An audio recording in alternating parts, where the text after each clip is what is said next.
Welcome to No Cover Comics. Ultimate Spider-Man #1, January 2024. Story by Jonathan Hickman. Art by Marco Checchetto. January in New York. A 35-year-old Peter Parker is starting his day. Peter's children, May and Richard, are having breakfast. Richard observes that Peter appears tired and informs him that Mom prepared extra bacon and coffee. MJ enters and observes that Peter appears fatigued. She asks what time he came to bed the previous night. Peter responds that it was late and he didn't really sleep. He couldn't sleep, but it's expected with what today is. May discovers an unusual sphere in Peter's bag, but he promptly explains that it is not a toy and takes it away. Peter wishes to discuss his concerns with MJ. However, he needs to head to the office at this time, so they agree to converse later. At the Daily Bugle, Peter greets Betty when they hear J. Jonah Jameson calling for Parker. JJ pauses to greet Peter before continuing his search for Parker. He's on the lookout for a different Parker. He's actually searching for managing editor Ben Parker.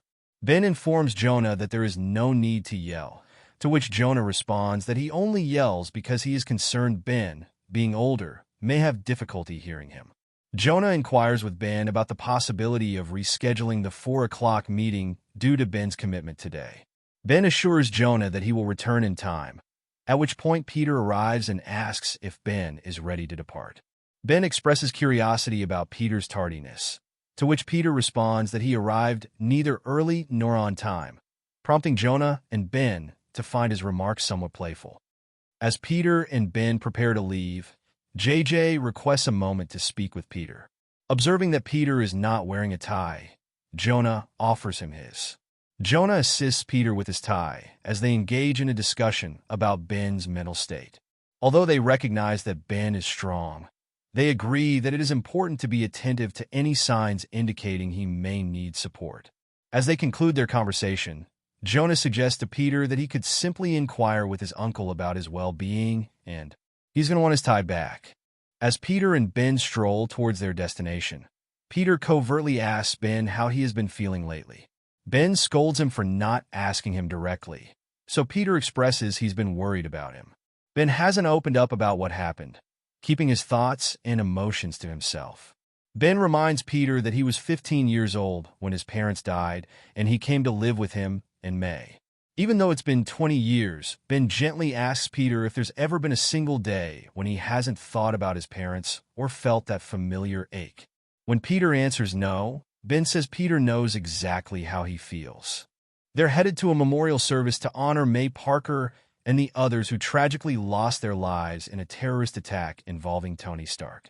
Father Murdoch offers comforting words to the crowd as they mourn their loved ones, and then he introduces the next speaker, Harry Osborn. Harry's parents, Norman and Emily Osborn, tragically lost their lives in the terrorist attack. Harry reflects on his cherished memories of his father and the realization that he can no longer create new ones.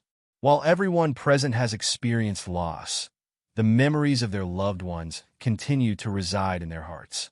However, Harry grapples with the uncertainty of moving forward, feeling that the future they envisioned has been taken from them, and questions whether any of them should be expected to live with it. After the ceremony, Peter and MJ discuss what they know about Harry Osborn and how his father, Norman, was hard to get a read on. Following this conversation, MJ and the children head home, while Peter returns to the office with Ben. It is a tense scene when they arrive at the Daily Bugle, with J. Jonah Jameson quitting and walking out. Ben tells Peter to go to his desk, while Ben goes to investigate what happened. In the meeting, Robbie Robinson informed Ben that Jonah was not in favor of the recent management changes. However, due to his proximity to retirement, Robbie has opted to accept these changes. Additionally, the advertisers and owners have expressed their dissatisfaction with the Bugle's coverage of the Stark terrorist attack, resulting in some modifications. Ben is uncertain about how to feel in this situation. Mr. Fisk informs him that he should feel pleased, as Ben is being offered his position following Jonah's departure. If Ben wants the job, and if he can toe the line, Ben smiles and walks out. Joining Jonah in the elevator, Ben asks him what they're going to do now.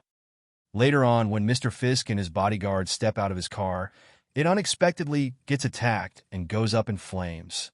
After narrowly avoiding injury, they observe a man in green armor riding a glider.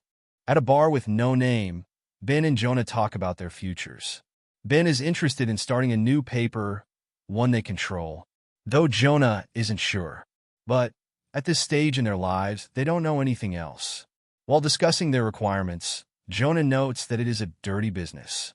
However, Ben asserts that they can do it right by telling the truth.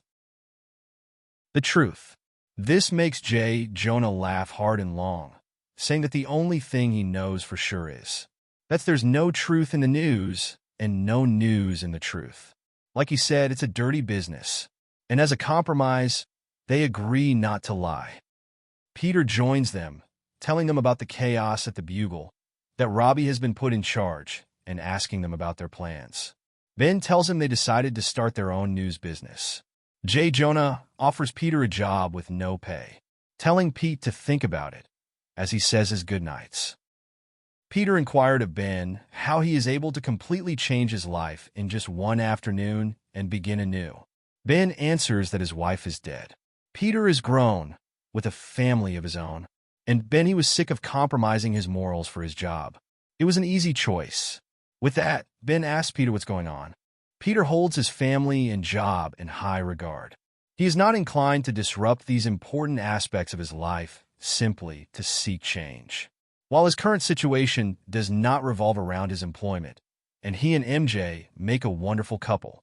For the longest time, Peter has felt something was wrong with his life, that something was wrong with himself. And though he can't explain it, he now knows that he's been right all along, but doesn't know what to do. Ben tells him not to spend his life waiting for something to happen, but to make it happen. He loves Peter, but if he's walking around half asleep, anesthetized by his own life, then wake up. Later at the Parker home, Peter is settling his children down for the night. Noticing that his oldest is reading, he allows his son to complete the chapter before going to bed. Finally getting alone time with MJ, it's time for their talk.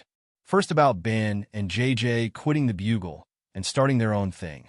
Then the memorial and checking in on Ben, bringing them to Peter and what has been going on with him. Unsure where to start, MJ reminds him that no matter what he says, it won't change how she feels about him or them. When Peter says he needs a change, MJ questions why he would think it was an issue. So Peter rephrases that he needs to change, which MJ immediately understands. She says he is an amazing husband and father, but he has been walking around for years with a cloud hanging over him, that he puts on a good face, but he wasn't satisfied with who he was. Then she asks him if he knows what he has to do. He thinks so? Yes. Will it change things between them? Never. With that settled, MJ gets up to go to bed and tells Peter, "Go get him, Tiger." Taking the mysterious sphere from his bag, Peter makes his way to the roof. Looking at the ball, Peter thinks back to last night. While working, a bright light and a box appeared, calling for Peter Parker. When Peter touches the box, an image of Iron Man appears, hoping to speak to Peter Parker. Introducing himself as Tony Stark, he tells Peter he's sending this to him from 6 months in the future. He is sorry he can't be more specific than he is about to be, but they have to be careful. The world is more complicated than he could ever believe, and to please listen. The sphere is for Peter. Inside is a stealth suit to mask his identity, and the bioorganic catalyst to turn him superhuman. 20 years ago, Peter was supposed to gain powers and become one of the world's most prominent superheroes. Instead, someone traveled through time and erased almost all the heroes of this world from existence, Peter being one of them. They did this so that he and his partners to treat the Earth as an experiment, an exercise in creating a society that can be controlled. Tony is repeating this with others like Peter, in hopes that in 6 months, the world will have regained its heroes, and together they can free the world. Peter was supposed to have a different life, protecting the innocent, saving lives, and inspiring the world. Instead, that life was taken from Peter. Those people stole Peter's future. They robbed him of his destiny. So the question to Peter is, does he want it back?